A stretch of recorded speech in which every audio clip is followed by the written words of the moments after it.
Hey there guys! Today's video is called A Tale of Two Psittacines. Now this is a video that I did with my friend Robin Shewokis Sullivan. She is an internationally acclaimed enrichment specialist and she is a parrot toy manufacturer, co-owner of the Leather Elves. So if you want to know a little bit more about that, I will put that information in the description section down below. But in this video, we address two different birds of the exact same species in order to recognize that there are differences needed in housing, diet, enrichment, perching, a variety of different factors you may need to take into consideration if you have a bird that has different needs. And to be honest, every single bird is going to have different needs from every other bird. So we definitely encourage you to take all of these things into consideration. So if that is something you guys are interested in seeing, you want to make sure to stick around because that's going to be coming up right after this.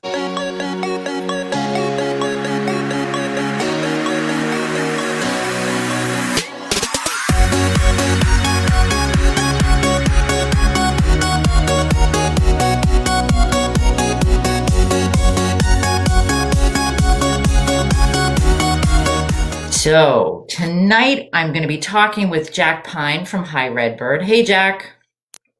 Hey, Robin, how are you doing? I'm doing all right.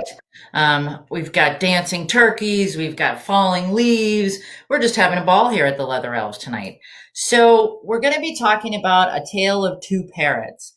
And I asked Jack for help with this because Jack has some friends that are going to help us to illustrate what we're talking about. And Jack, I know you prepared a clip for us. Can you tell us a little bit about what we're going to see or what's going on in the clip?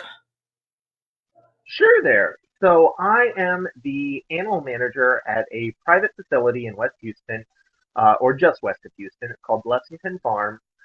It's a place for berry picking, for outdoor fun for, kids and adults alike.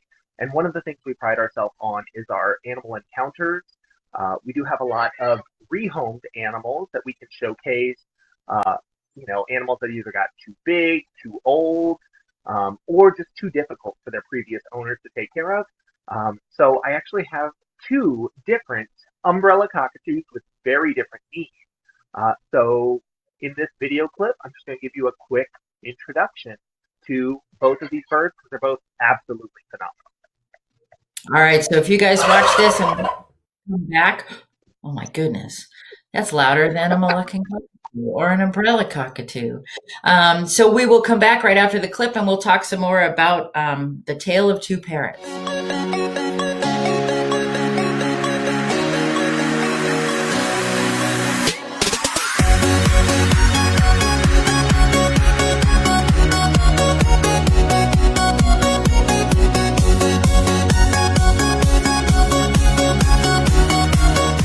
Hey there guys!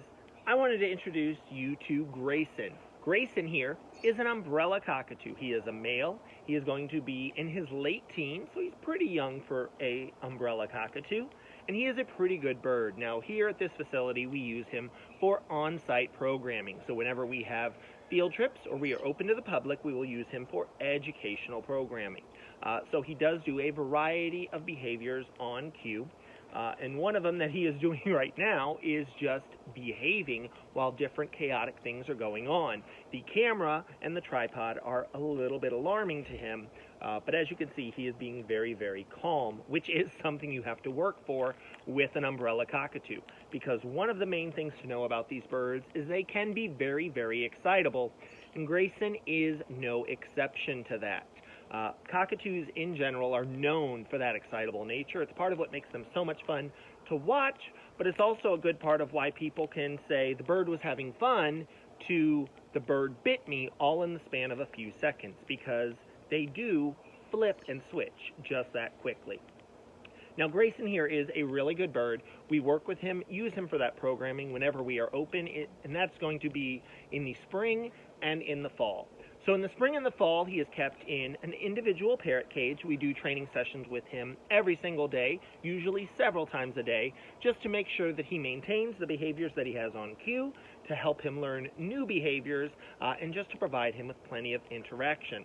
Now, in the summer and the winter, when we are closed to the public, Grayson is able to live in our large flighted enclosure where we house a flock of cockatoos. But obviously, when we are doing regular presentations with him, we just want to make sure that he stays up to date with all of his behaviors. Now, he is a really good bird. I love showing him off because he is very, very pretty. But with all of our birds at this facility, we do like to point out that all of these are rehomed or rescue birds.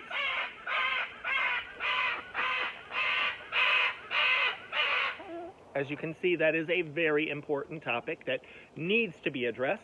All of our birds are rehomed birds. I agree. Now, the reason that is so important is because people will see a bird like this and think that that has the potential to be a really good pet, and they do have the potential to be a rewarding pet, but there are quite a few challenges that come along with having an umbrella cockatoo as a pet. All right, guys. Now, the other bird I wanted to introduce you to is Mika. Mika here is also an umbrella cockatoo. He is also a male. He is going to be in his early 30s, so he is a little bit older. And you will notice if you look at his face, Mika has a scissor beak. It doesn't quite line up. That means that he has to go to the vet clinic about every 4 to 6 weeks just to get a beak trim. But Mika here is a really good bird. At this facility, we'll also use Mika for presentations as well. Now, Mika doesn't do as many behaviors as Grayson, the umbrella cockatoo. He's just not trained to do those. But honestly, for Mika, he doesn't really have to, because the one behavior Mika does that Grayson doesn't do. Hey, Mika, can you cuddle? Can you cuddle? Oh, Mika likes to cuddle. He'll lean into you, which is not typical, and I would even go so far as to say probably not recommended for most cockatoos, because they do have a very significant bite force, and they do, again, have that excitable nature that means their temperament can switch almost on a dime. But Mika here is very, very calm, very, very sweet. One thing I will point out with umbrella cockatoos especially, but most cockatoos in general, cockatoos are not dark clothing friendly since they do produce that dust to condition their feathers. If you have a cockatoo, even if you just look at a cockatoo, chances are good that you're going to look like you just hugged a chalkboard. But Mika here is an absolutely wonderful bird.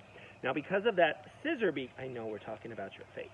Because of that scissor beak, we do have to modify his enclosures, his enrichment, because he doesn't have the ability to use his beak as a third appendage, as most other parrots do.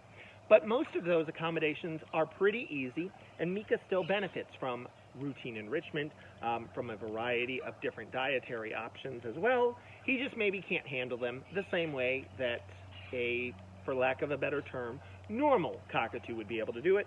But Mika here, if you are willing to undergo all of those challenges, he is an absolutely fantastic bird. So that's why I wanted to show him off to you guys today. All right. Well, thank you, Jack. Right out of the gate, we see that they're both umbrella cockatoos, but Mika and Grayson are very different birds. And I think, as we go along to anybody that's listening live, if you've got questions, feel free to ask them as we go. We're more than happy to address them as they come up rather than have you sit and just think about that. So, Jack, the differences between Mika and Grayson, I have noticed that it's not necessarily just because Mika has a different beak than Grayson due to the scissor beak. I've noticed with different, species, different birds, they are definitely a study of one. And do you find that personality-wise, for lack of a better term, with the two of them? I think that is absolutely the case. So to be honest, we have 4 different umbrella cockatoos at that facility, and all of them act completely different. And a lot of that behavioral difference you can see is going to be tied to their history. That's why, when I meet a new bird or when I'm introducing someone to a bird, knowing their gender, knowing their age, knowing how long we've had them versus how long they were somewhere else, all of that information is going to be pertinent to determining what's going to be needed to be done in the best interest of that And I think that brings up a really good point that history plays a big part in how a bird handles things, how a bird reacts to things, what a bird, you know, different birds have different understanding of how to play. So, do you find with different birds? I know I do that some of them have to be taught how to play, some of them have to be taught how to forage, and it really depends on their history. animal. Yeah, so I have actually used one of my cockatoos in one of the videos that I put together on teaching birds how to forage because, uh, like you say, it is all about what that animal was exposed to, what they got in the past. Sometimes you just don't know what that is, so you're sort of operating blind. Now, for me, with both Mika and Grayson, I'm lucky because I do have a comprehensive history on both of those birds. Grayson came from an individual who was connected with the National Parrot Rescue and Preservation Foundation. She absolutely loved the bird. She just had back surgery, which meant she didn't have the ability to care for him as was needed. So I know his complete history, and she still periodically, messages me or calls me to check on him to see how he's doing. Mika came from a vet clinic where they moved offices, and in the new office, it was large and echoey and far too inviting for a cockatoo to try to scream while everyone is on the phone. So that's when they decided that he needed another home where he could be a little happier. He could be free to scream if he wanted to. And since we have primarily outdoor enclosures, he does really, really well with those. But of course, since he does need those beak trims, he goes back to that same vet clinic about every 4 to 6 weeks. Okay, so and it's interesting because I think sometimes cockatoos get a bad rap. It's oh, they're loud, they bite, they're horrible. And I think, you've shown us even with the two that you had at the farm right there, that's not always the case. And I think it's a matter of, handling and how their owners handle them, how their owners enrich their lives, how they're housed. And I think all of that makes a difference. And I have to ask, you said, what's the cue for Mika to lean in? Cuddle. Oh, okay. So anybody that's heard me speak before knows that, I generally guard against cuddling. So what's your thoughts? I mean, we've got a bird who cuddles on cue, which is fabulous. So cuddling in general, Jack, with cockatoos, what's your thought? So, for the overwhelming majority of birds, I would find it lightly problematic at the very least, and of course, having the potential to become a very, very bad thing. The issue with a bird that cuddles is that you're pretty much skewing its perception of its relationship with you. You are becoming something different than just the person that takes care of it. You could be viewed um, as an object basically by the bird. Um, Now, I think part of why Mika is able to cuddle and be okay with that is that the vet clinic where he was before, there were a ton of vet techs, there were uh, animal managers, even the front desk staff were comfortable working with animals, so they know how to read body language so they can stop it before it's getting too intense. But also, Mika would cuddle into someone for 12 seconds, and then, oh, the person next to them also wants to cuddle Mika.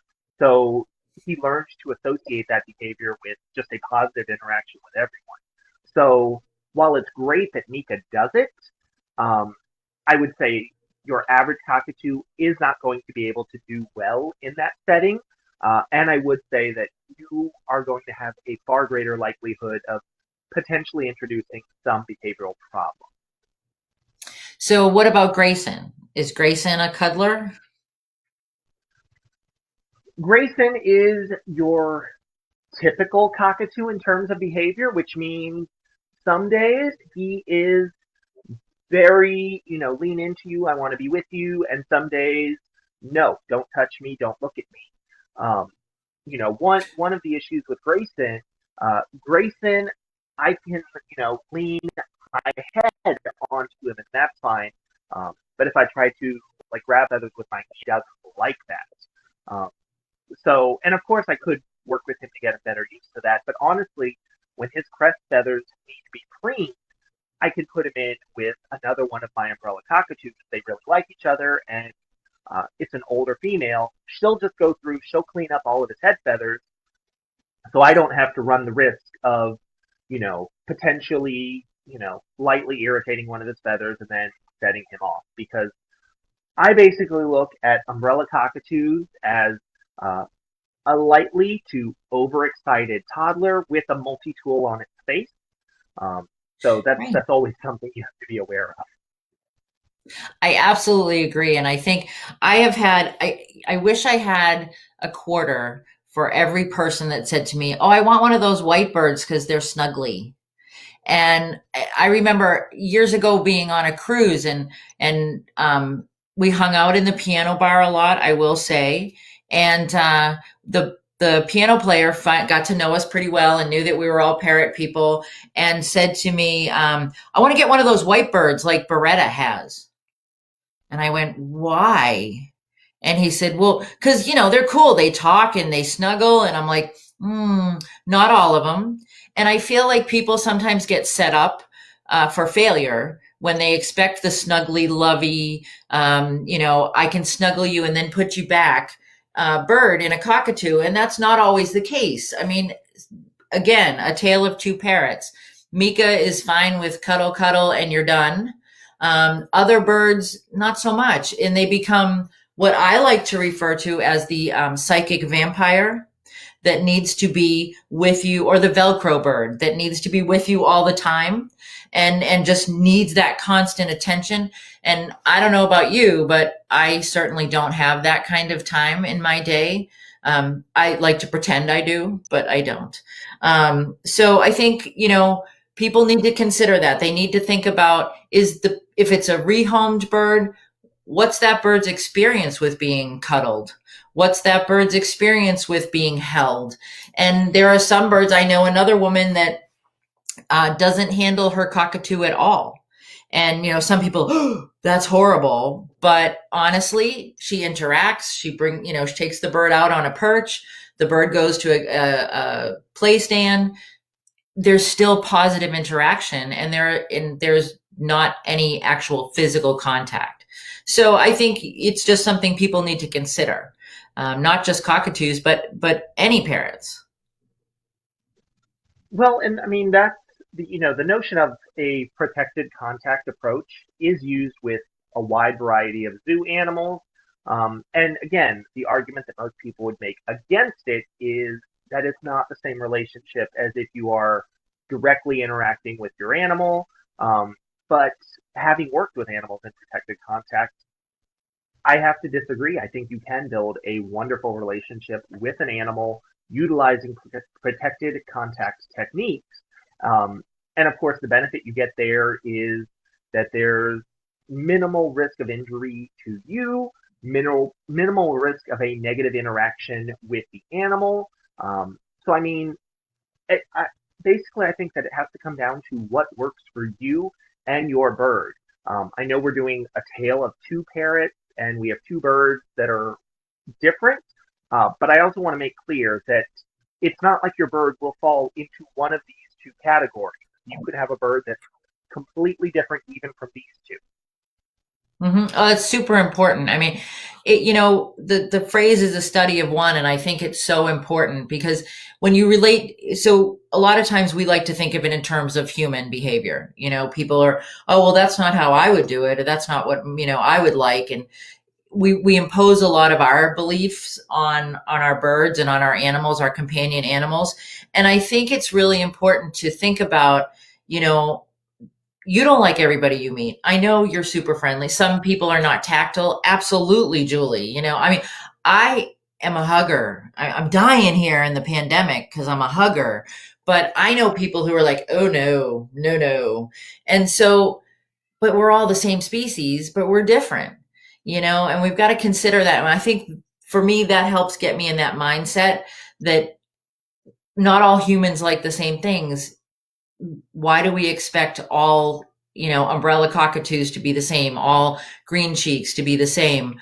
We kind of impose that, and it doesn't always work out. It kind of can set you up for failure if you're expecting, well, I looked it up in the book and it says that they're this way, because you got to look it up. You got to do that research before you get your bird. But then well, it said he was going to be such and such. No, not necessarily. So I think that's a really good point. The perching jack. So they're both umbrella cockatoos. Do you use the exact same perching for them? There is some overlap, but there is some things that we have to do different for Mika. Which in here, you want to come here? I actually decided I would just have Mika here. So I wanted to show you. Oh, okay. I moved something and it was terrifying. So I actually put together a PVC stand just for him just before we started this video because I realized I forgot to bring one. So you'll notice on this, it is wrapped with vet wrap just to give him a little bit more texture. He likes something that is a little more stable. He doesn't want to run the risk of falling because remember, his beak doesn't function the same way as a normal umbrella cockatoo's beak. So he doesn't have the same ability to catch himself if he's going to fall. Whereas Grayson, I could give him things built out of 3/4 inch PVC pipe, not add the vet wrap, not texture it in any way, and he can climb up a straight vertical surface without problem. So that's one of the things that just has to be done a little bit differently. For Mika, again, because he'll lean on his beak, but he can't grab with it. So the spacing of the perching, I just have to make sure that it's things that he can reach to. Because again, Mika also came from an area where he primarily lived in a cage. He is not comfortable flying. Now, in my large flight cage, I have gotten him to the point where he can do a controlled glide downward, but Mika got very, very comfortable with, I climb down the cage, I walk across the floor, and the person that I want to hold me will just pick me up. So, trying to work in accordance with that. Whereas Grayson, I can give him pretty much anything. He loves swings. He loves hanging perches. I do love that in the light of the ring light that the umbrella cockatoo is almost It's that magical aura that they have. But I think it's interesting, when you think about, okay, when I first started our business, the Leather Elves, or when I first started working in our business, the Leather Elves, it was, this is a toy for X. This is this species. This is a toy for, Mika's like, done, I'm out. And I really don't do that anymore because it's a matter, not all cockatoos are created equal. Not all, conures are created equal. And I think it's important to remember, again, what you give one, you may not give another. What works for one cockatoo may not work for another cockatoo. I just want to back up for a second. Christina commented here that they got a cockatoo and she doesn't handle her cockatoo much at all.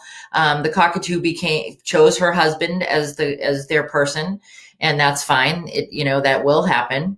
And that she interacts with him. He gets time out on the play stand, but her bird's not necessarily being handled all the time. And I think that's important. He's getting that relationship. She does have a good relationship with her bird, but she doesn't have to handle him, and unless it's an emergency and you don't have to, and the bird shows you through body language and that they don't want to be held or that they don't want to be picked up, then that's perfectly fine. We talk a lot about reading body language, and I think, it may be that cockatoo is just not snuggly with Christina, and that's fine. It's just a matter of being aware of that and knowing what works from one to the other. So thank you, Christina, for sharing that. I appreciate it. As far as housing is concerned, Jack, differences in housing for the two of them, they're umbrellas, so same housing, right? So, okay, and first of all, just going back to your point of reading the bird's body language, letting them let you know what's going on. Saw Mika flew away a second time. He made it abundantly clear that he was done. He normally loves attention, but there's a camera and a tripod and a ring light, and all of this is brand new and different, and he did very, very well with it for a while. So he gets to go back to uh, his travel carrier. He is at my house tonight, which is his safe space. Um, so yeah, read the body language of the bird.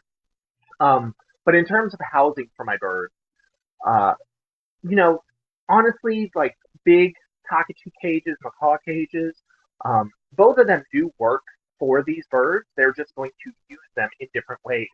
Now, one thing that is really fun, even though Mika's beak doesn't line up correctly, the vet clinic that he was at before, he did have a large macaw cage, and he was pulling the bars out of it like you would expect a, for lack of a better word, normal umbrella cockatoo to do. Cockatoos are known for that destructive behavior, and uh, even without the precision, he can still generate the force needed to do that. So I do still need to make sure that their enclosures are both sturdy, but both of them are going to utilize their enclosures in different ways as well. So one of the main things that's going to be a little bit different for these birds. So when they're in the flighted enclosure, which is a 20-foot long enclosure, it's 10 feet wide. When I want to enrich Grayson, one of my favorite things to do is I'll take hanging toys and I'll put them directly in the center of the enclosure without access to perching. So Grayson will climb up the top, hang from the ceiling, and interact with whatever is hanging. For Mika, I do need to make sure that whatever I want him to interact with is going to be closer to the perching because, again, the average parrot is going to act as if they have three different appendages. Mika, for all intents and purposes, only has two. Absolutely, and it's about presentation. So I just want to. There's a comment on here. Carol says her Indian ringneck is afraid of swings. Any suggestions for how to get him more comfortable with it? Carol, I would. So fear, or fear that's it's not. Well, fear is not the term I want to use. Apprehension, what looks like apprehension about a new item or about a particular item. If we can bring it in slowly. I know, Jack, when I'm introducing anything new to a bird, if a swing for a bird that is not comfortable with swings or doesn't appear to be comfortable, doesn't go on them or shies away from them, I would suggest hanging it against the side to start with, so it's a little bit more sturdy, and then gradually adding that movement in. So it's not, when you think about, Carol, when you think about birds out in the wild, they are forever landing on things that are not super stable. And I, in fact, try to build that in a little bit when I'm creating enrichment so that it's not always, the locked on, standing someplace super sturdy in order to interact with things. So I would suggest putting it up against the side and then moving it, slowly a little bit further away so there's a little more space for movement. And then, or if not, if it's a swing that has stuff up and down the sides, I would suggest, adding a little treat or something like that. Maybe having, a favorite toy. If you can connect a favorite toy to the side of the swing and see if that might help. Jack, do you have any thoughts on that? So the other thing I would say, just whenever you're introducing anything new, whether it's a new form of enrichment, if you're wanting to do a new form of training, you always just want to be aware of where you are in terms of your day and what's going on. A lot of people, it's like, I need to do a training session with my animal and I have 5 minutes before I have to be to work and I'm already lightly stressed and, trying to make this happen. So in an instance like that, I would say you're probably better off holding back until you have the time to put into slowly doing something to assessing the animal's body language. Because, yeah, there may be a reason that they are averse to whatever it is you're introducing. And another thing you can do is, me and Robin have both recommended this numerous times. I can guarantee you we're going to continue to recommend it numerous times.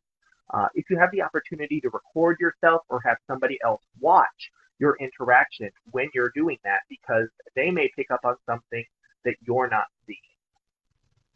Absolutely. And Julie brings up a good point too. Julie says that, some birds have different, better interactive times. There's a best time of day, and that's something to think about too. I personally am not so great before I have my coffee in the morning. I don't know, Jack, I've talked to you early. I think you're probably the same. And it's super important to remember that when is the best time, and Karen brings up species general characteristics versus individual bird experience. That goes back to when we were talking about the history. You could put two, sun conures on a perch side by side, and I think you still, even though they're the same species, they may have come from different situations. Even if they didn't come from different situations, you still need to watch them both and read that body language and see how you're going to interact with them. How are you going to create a positive atmosphere? And I was thinking before, when we were talking about cuddling, that not handling your bird is not a crime. It's really, why would you want to force a not so positive experience if on your bird? If your bird's like, nope, don't want to be handled, this is not going to happen. Maybe it's today, maybe it's forever, but why force that issue? I think we need to allow them to be what they are and who they are, and we just need to be more aware of that, I think. So it's interesting. Yes, yeah, say it. You're becoming a mate. You're absolutely right, Frank. It's so true. And we were trying to keep it PG friendly here on the Flock Talk. But Frank also, I need to go back. Frank also made a comment that Frank is looking for a U2 that he can teach to dance. So if anybody out there's got one of those, we can, send it Frank's way. Frank's in New York, and we'd like to see a lot of video of that. And Jack and I will have you on, we'll be on Flock Talk, and we'll have Frank and his dancing U2 as a guest. So Jack, you up for that? Sure. All right. So dietary, do they eat the exact same thing? Yeah. Turkey? Do they eat turkey? Dietary option. So different animals of the same species don't necessarily all like the same food, and they don't all need the same food. There may be issues, and you may not want to give them the same diet. So Jack, what do you see as far as that's concerned? So, in terms of presentation of diet, or rather, let's go ahead and just start with, base what they are getting in terms of their diet. Grayson and Mika both get the same food item. Now, they don't get the exact same thing year round, because certain food items are seasonally available, certain food items are reserved as a rotating enrichment item, but they are going to get a variety of mixed greens, so kale, collard greens, mustard greens, turnip greens, romaine lettuce, Swiss chard. They're going to get things like apples, carrots, sweet potato, green beans, peas, corn, zucchini, papaya, melon, pomegranate, strawberries, blueberries, blackberries. This week they got cranberries. This is like a fun challenge for me to try to figure out if I can remember everything that my animals get. Things like celery. Right. But, and then of course, that's the produce mix. As you know, I am a proponent of including a quality pelleted diet as part of their mix as well.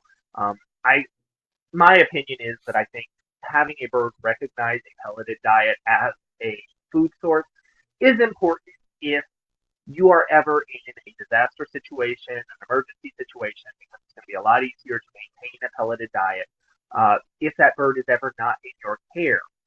And like I said before, all of the large parrots that I have are all rehomed birds. For a lot of people who will take in and rehome a bird, pellet is going to be one of the easiest things to do. Now, these birds are going to get the same pellet, but in terms of presentation of their diet, sometimes I do change it up, because Grayson, with his intact beak, obviously I can give him something. I can give him a whole pumpkin, and he will shred it into pieces. And I can give Mika a pumpkin, and he will look at me like, what is this, and why is it in my space?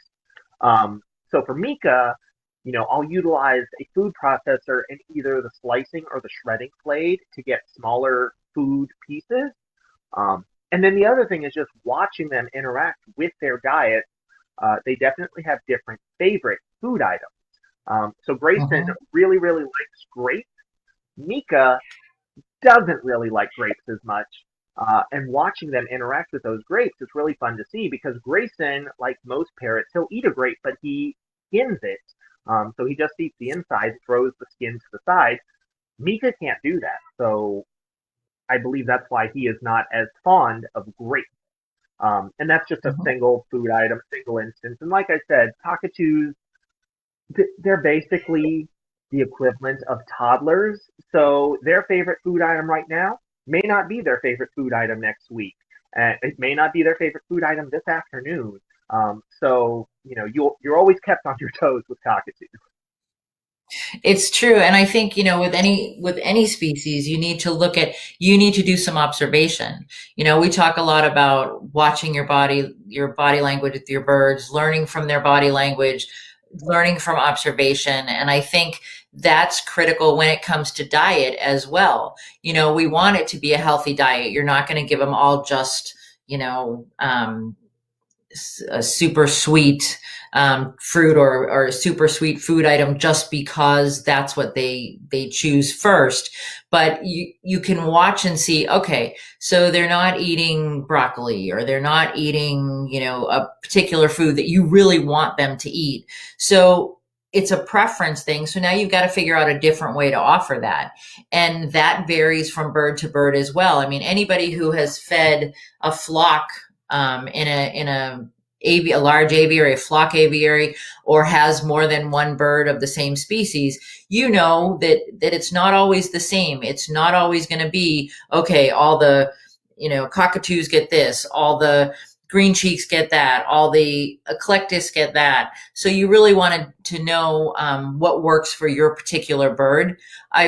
In mentioning eclectus, it does make me think their dietary needs are a little bit different, especially with eclectus parrots. Again, you want to meet those dietary needs of what they would, as close as you can get to what they'd be eating in the wild, in addition to that pellet. But you want to be careful that even within the eclectus family, there are different choices, different favorites, if you will, for lack of a better term, and you just want to be aware of that when you're feeding. And I would say, for some people, they'll try to feed something out once and then they'll say, oh, my bird isn't interested in that. And so, using your example of broccoli, there is a complete difference as far as the bird is concerned. And you will probably get a completely different reaction if you present an entire stalk of broccoli versus if you present broccoli florets versus if you take broccoli and run it through the slicing blade of a food processor versus if you run it through the shredding blade of a food processor versus if you pulse it. All of them will get you completely different responses. So if there's a Mhm. food item that you're really trying to get your animal interested in, it could be that they're not interested in that food item, but it also could just be that they're not interested in that particular presentation. So play around with it. But I mean, that changing level of interaction, as far as I'm concerned, is one of the things that makes birds so much fun. Hmm. And I think too, I mean, part of it, the fun birds, it's part of enrichment. When we get boring, is that what happens? Is that when that noise occurs? Oh my goodness, when we're not fun anymore and he needs to make us laugh. But seriously, well, not necessarily so seriously, but part of enrichment is creating those different forms for different foods. Maybe it's one day it's in a big chunk, the next day it's in small pieces. And if you find that, hey, my bird will eat this in small pieces, that's what you're going to go with. And but you can't say, write it down, okay, well, all right, all cockatoos like quarter-inch size broccoli. And actually, absolutely, you don't want to burn them out on certain vegetables, Julie. It's like, oh, it's that broccoli, it's that guy with that bowl of broccoli again. Okay, well, let's make it a little different. And so that's part of the enrichment piece. There's that line that gets blurred between diet and enrichment. So you can take diet and use it to create new enrichment. And I think that's something that, especially within a species, you can change up. Maybe you need to feed a very similar diet to all of your birds of one species. But maybe it's just the way you present it that makes it more enriching and more exciting for them, and more interesting for you too. I mean, it gets boring, right? You're chopping up everything in little tiny pieces. I don't know. I don't have that much time. I whine about time a lot, but it's true. Jack, do you have time to cut up little tiny pieces for everybody that you take care of? If I didn't have a food processor, I wouldn't. Uh, that's what I don't rough chop it with a knife to get it to the size I need. If it's for the smaller birds, it's running through a food processor. 'Cause, yeah. So, Jack, we've got a question from Carol there. How did you make the PVC stand so quickly? He's magical, Carol. Nah. All right. I'm gonna go. Nah. You're gonna go? What? What? I was gonna go. did. No, he's not magical. But go ahead, Jack. Hey, I like to think that I am a little bit magical. When I worked at the zoo, a lot of children, they always love to ask, how did you get into that enclosure?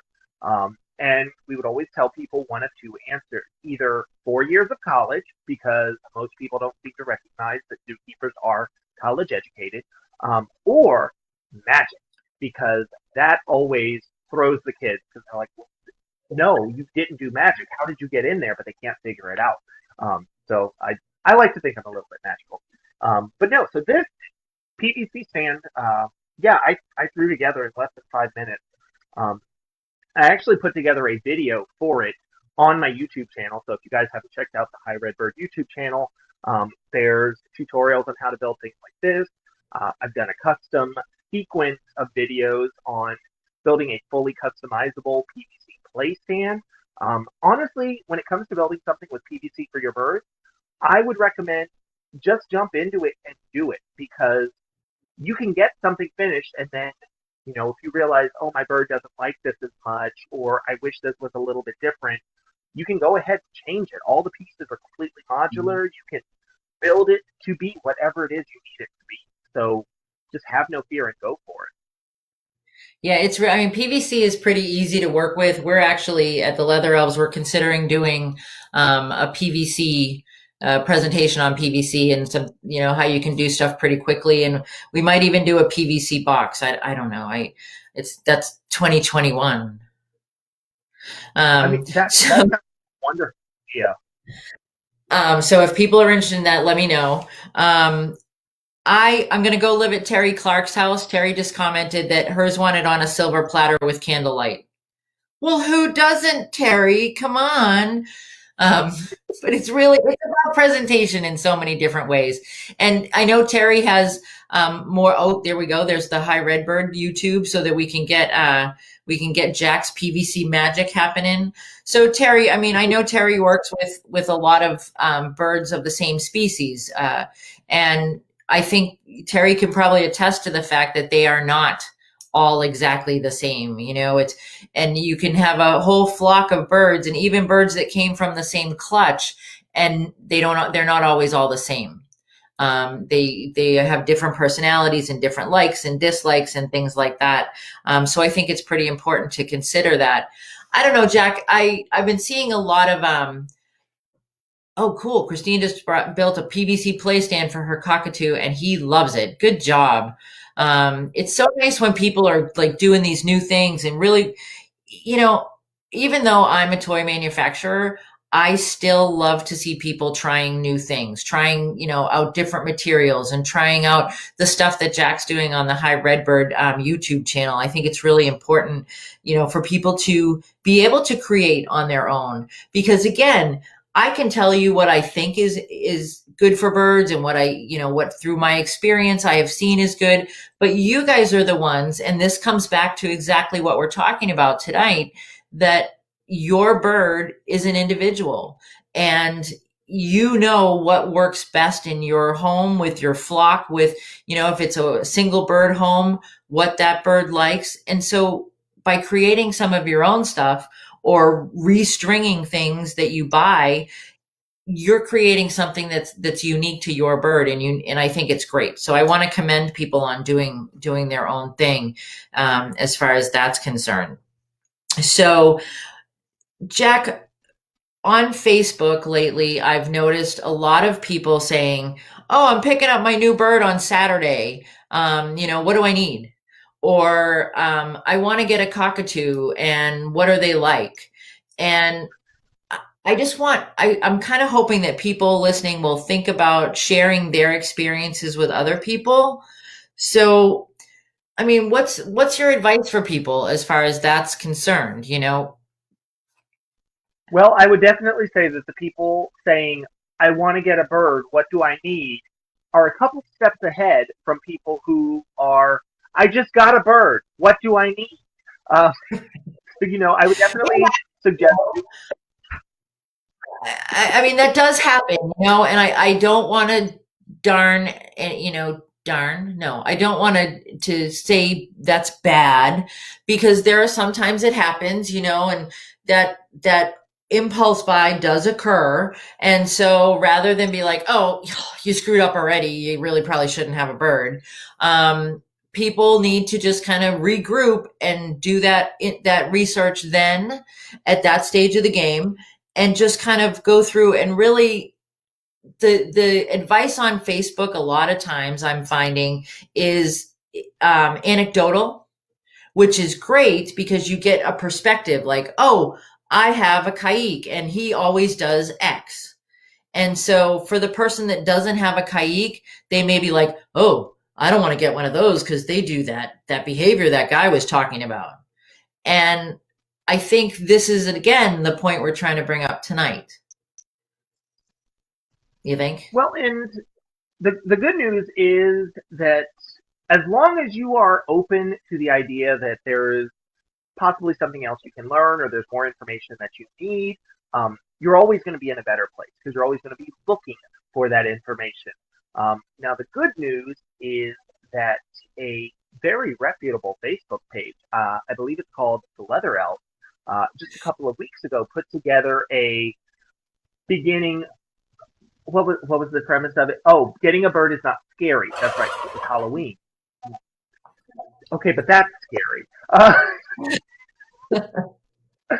Getting a bird does not have to be scary. It was a beginning bird checklist. So I would definitely say look into researching your animal, because, yeah, sometimes you have to get an animal and you don't necessarily have the research done on it beforehand. Sometimes you get an animal and you'll have the previous owner tell you, this is the cage that it needs, this is the food that it needs, this is what it needs in terms of enrichment, and you'll be fine. And then you research later on and realize, maybe not. So as long as you're willing to keep looking for information, that I would say is going to be the single greatest factor in your success as a bird owner. I absolutely agree. And I think, being aware of that observation piece, and Julie, like Julie says, ask tons of questions and really just be open to the information. So you take all that information in, because who hasn't at least once been overwhelmed by the volume of information online, not just Facebook, but anywhere. And I mean, you can find pretty much anything, but it's about, Julie says, ask for history, behavior, homes, duration of care. If you can get that, that's awesome. Sometimes you end up going into it blind. With a rehomed bird, I'll come into a situation and people are like, well, we just got this bird from, a rescue, and they don't know anything about where it came from. And how do you proceed with that? I think it's important that we really work with people to get them thinking about that observation piece, thinking about, okay, so maybe I don't know your history. I mean, let's put it in terms of I don't know, going out on a lunch date with someone. So you don't know this person, maybe you just met them, or somebody says, hey, I want you to go have lunch with my friend Jack. So I don't know anything about Jack, but I'm going to observe when I go to lunch. I'm going to find out what Jack's all about. Join Facebook groups, Bev suggests, let people talk about experiences. This is the key right there, Bev. No, it will still be different experiences with a new bird. you've just got to go into it with those open eyes that, okay, I'm going to find out as much as I can. I'm going to, get that information. If I can get some history, that's great. If I can't, okay, I'm still going to do some research, but I still need to keep in the back of my head that it's not going to be a carbon copy of what the experience someone else had. I don't know anyone who says, my bird acts exactly like your bird. I mean, have you ever had anybody tell you that, Jack, that it's exactly the same in their home as it is in yours? Or, yeah. And that's one of the things you have to remember, that your bird is completely different. Their experiences are completely different. Their owners are completely different. Their housing is completely different. So while there is going to be some similarities, it is statistically impossible for all of those birds to end up at the exact same place. It's not going to happen. So that's why for a lot of people, when it comes to providing them enrichment for their bird, or what do I need to do with my bird? It's like, well, you're the one that interacts with that bird. You're the one that observes them. You're going to know better than anyone. Mm-hmm. And I think too, it's a matter of being aware that it is different, and not setting yourself up to fail by saying, well, I have to have there's no keeping up with the Joneses when it comes to birds. I think, we can talk about best practices. We can talk about, what would the optimum situation be for a bird, and it's a matter of opinion too. I mean, some people say you got to have this size cage. You've got to have, this many toys. You've got to have this kind of diet. And we don't all always agree. And you'll find even among the people who are out speaking, like Jack and myself, and, other behavior consultants and nutritional consultants and, consulting consultants, you'll find that not everybody agrees. But we're all willing to put the information out there and have you take it and apply it to your bird in the best way you possibly can. Jack, I think creating a plan is important. What do you think? A plan as far as, okay, so this is how I'm hoping to interact, but you've got to be willing to change it. Right. I would say just about everything that you're going to approach with your animal, have goals. Because, so say you got a new bird. If your goal is to have that bird step up on your arm and walk around with you, like, that is a clear place for you to start. You have a clear trajectory of what you need to do in terms of approximations to get that behavior to happen. Now, depending on the bird, you may realize that that's not necessarily going to be the most likely outcome. And you then may need to pivot and say, well, this bird doesn't want to step up on my arm, but I can use a perch, and they'll step up onto that perch without a problem. So as long as you have a plan to start, you have information that you can build on. You have somewhere to go. But if you don't have a plan, if you don't have goals in mind, you're going to have a much harder time, because you could pretty much go any direction. Mm-hmm. Absolutely. And I think, the most important thing is remembering that this bird in your care is an individual. And just, making sure that plays into your plan as it's evolving. So, questions. Does anybody have anything that they wanted to bring up that we haven't talked about, or that, you've thought about while we've been rambling to you? I mean, speaking to you. Leave ego at the door. Absolutely. There's too much ego in the bird world, Julie. And there's no shame in goofing and realizing there's a better way. It's absolutely true. We really want to think. I mean, I've said this before, and I don't know that people always believe me. When I learn something every single time I speak to an audience, I learn something new, and it's about being open and continuing that learning process. I think that's critical, and for just in life in general, not just birds. So Jack, we've talked about housing, we've talked about perching, we've talked about diet. different kinds of enrichment.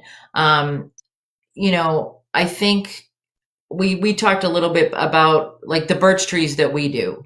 So it's the same toy for two different birds. Like say, so an extra large birch tree, same for Grayson and Mika.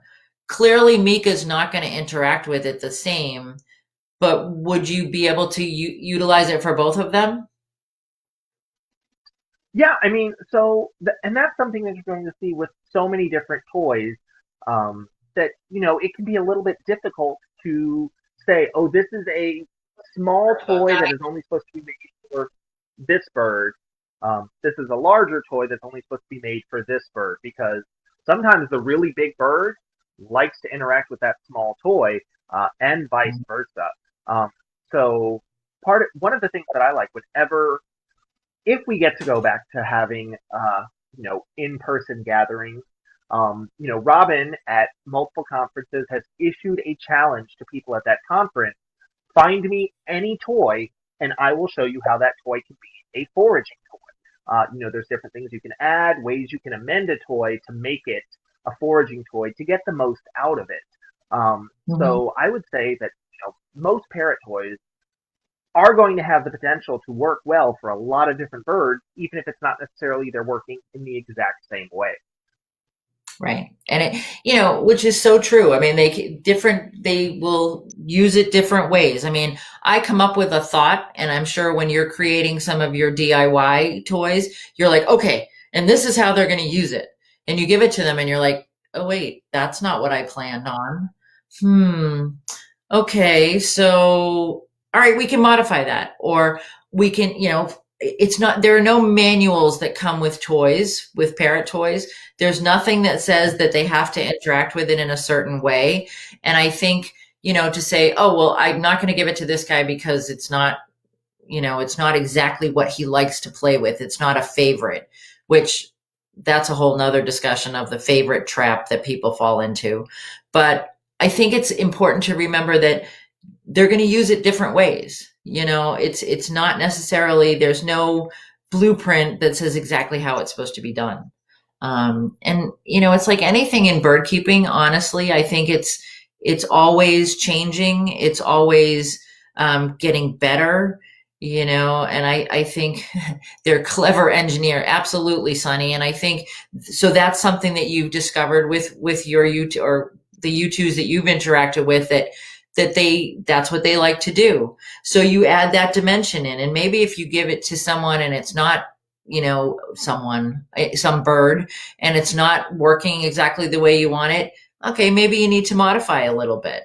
I have found a lot of them are escape artists too. That's a big one. So you got to think about that. And so you're not going to want to encourage that engineering behavior in a bird that's getting out of its enclosure. Have you ever had that happen, Jack? So yes, actually, Grayson in particular is very inclined toward escaping standard macaw enclosures. So that's why I'm really happy we can be in the flighted enclosure. That one is held closed with padlocks that he can't just undo.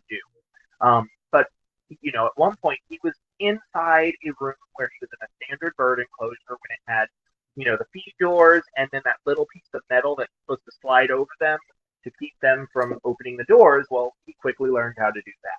So then I attached a larger piece of plexiglass on either side. So you would have to lift the plexiglass and lift that little flap and open the door. And he learned how to do that. So ultimately, everything that I did that was to try to deter him from coming out of the doors, ultimately just made the doors that much more appealing, because it was one more thing that he got to figure out, and it was enriching and rewarding for him. Sonny's YouTube takes a hunk of wood and makes levers to take his cage apart. Yeah, and who says they're not tool users, right? Frank has fabulous stories about, the ingenuity, let's put it that way, of our birds. I mean, there's so much. And how cool is it, though, that they're taking something that you've given them and modifying it? Thank you, Julie. Julie says, try the Leather Elves foot toys. Yeah, it's just a matter of giving them different things to interact with, and how they do that is part of the coolest facet of bird ownership. Getting to watch them as you can see those wheels turning.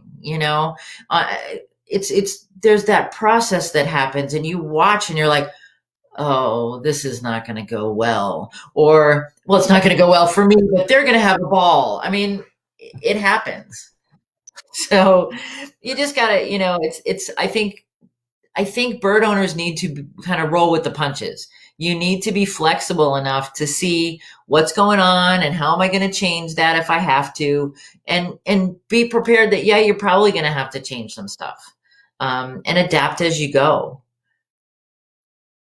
Right. I think the overall message of this presentation that we've done tonight is, we showed you two different birds that we have to change how we do because of, a natural physical difference between the two birds. But it really drives home that you have to come up with a plan, implement your plan, and observe your animals to develop the best care protocol for every single animal. And it's going to be different for every animal. So it's up to you as the owner to do that work, to learn how to interact with your bird, to provide the things that your bird needs. But honestly, like you were saying, when you get to see those wheels turning, for me, I mean, there's no greater reinforcer for me when it comes to providing enrichment. And it's like, wait, they like this and they're interacting with this, and like this is the most fun ever.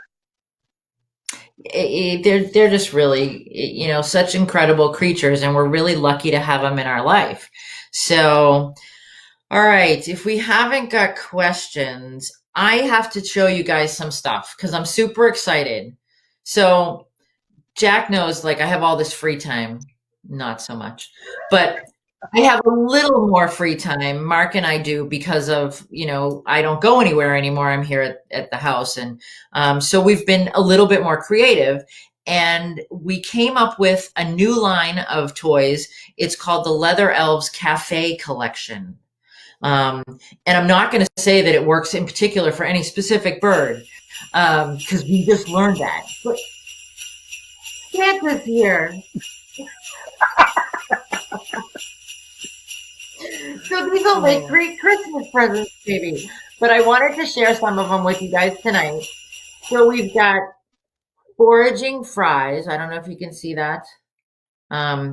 We've got the hookbill hat dog for my friends Frank and Diane. We've got parrot pizza. There we go. We've got, ready, imagine how cute it was when I thought this up, and actually Mark thought this up and I named it. This is the cheese bircher and parrot dice. It's a bacon cheese. Oh, it wasn't that bad. But wait, there's a double bacon cheese bircher. No? Okay. And then there's a foraging taco. All of these will be available, let's say tomorrow morning, on the Leather Elves page on Facebook, on our store. And then, so cue the snowflakes.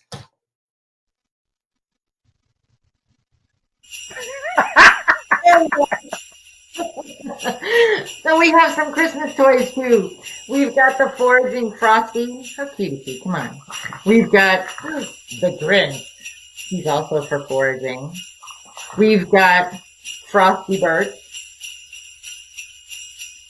We've got cage garland in case your bird is into designing and decorating for the holidays. We've got the holiday tree. And for those of you that have to have foraging and everything, we've got the foraging wreath. All right, so those will all be available tomorrow, starting on the Leather Elves. But I want to give you guys who come and see us on a weekly basis, I want to thank you, and I want to let you guys know that I am very thankful that you are allowing us to share our information with you and to share your thoughts with us. It's been an eye-opening experience for me getting to know you guys online. And I want to thank you for doing that. And I want to let you know that I'm thankful for all of you. And I have homework for you that come on a regular basis. If you want to share with us, we would love to see your hookbill turkeys, and we'd like to see what you're thankful for. So if you want to share that with us on the Leather Elves, and I'm sure on Redbird, you'd love to see what people are thankful for. And Jack, what are you thankful for? I mean, it's in 2020 that can almost be like a difficult question. Um, you know, we were discussing this earlier. Um, Trying to find the positive right now can be a little bit difficult, uh, but it is there. Um, so I am thankful for how many friends I have that I'm able to still interact with, virtually and online. I am thankful for how many people have been interested in learning more about their animals, learning how to interact with them, and after all that we've been through in 2020, how many people are receptive to the idea of providing proper socialization and enrichment and variety for their animals because we're seeing it in ourselves that, you know, our animals need it. Um, so, having so many people that are interested in providing that for their animals, I'm, immensely thankful for that. Yeah, I have to agree with you, Jack. It's a matter of I'm sure there are a lot of people that are finding it hard to be thankful for anything right now. And, I'm very thankful for having an incredible partner in life and in the Leather Elves and Mark, who keeps me going and allows me to be crazy creative and have fun with things and, lock myself in my office and do live streams. And I'm thankful for the same, along the same lines, Jack, that people are open. I'm finding that, yeah, sometimes there's a little bit of negativity that happens on Facebook and happens in discussions, but by and large, people are pretty receptive and pretty open to listening to one another. And I think that's really important. So I want to thank you all again, and thank you, Jack, Jack has become my partner in crime, and my partner in enrichment. And hopefully we are able to make you smile a little bit. And and then there's always Nick with the fabulous sound effects in the back and the great graphics. And we want to I'm very thankful for Nick, and that Nick is able to create things for us. So thank you, Diane. We appreciate you guys being here every week. And I just want to let everyone know that the Leather Elves, next Friday, we're going to do, I'm not calling it a Black Friday sale. I'm calling it a Rainbow Friday sale because it's all unicorns and rainbows here at the Leather Elves most of the time. And I think, so we're going to have a live sale, same time, same bat time, same bat channel, 7 p.m. Eastern time to get a Christmas present, fabulous prices on different stuff. We're going to have some new toys. And so it's the Rainbow Friday sale, next Friday, day after Thanksgiving. So you can sleep all day until 7 and then tune in, and we'll have some cool stuff on sale. So thank you again. Thank you, Jack. I have more fun, doing these with you. It makes it interesting, and I appreciate it. So if you think of anything, questions, you can always get a hold of Jack, through High Redbird. You can get a hold of me through the Leather Elves, and we are both more than happy to answer any questions you have. So I guess that's it for tonight. Thank you, Jack. Take care. Take good care of Mika and Grayson too, but especially Mika, who's there with you. And have a great Thanksgiving. All right, you too. Thanks, Robin. Bye-bye. I need to say thank you to my Patreon patrons for helping to make these videos possible. You can find out more by visiting Hi Red Bird on Patreon or clicking the link in the description section down below if you would like more information. Thanks!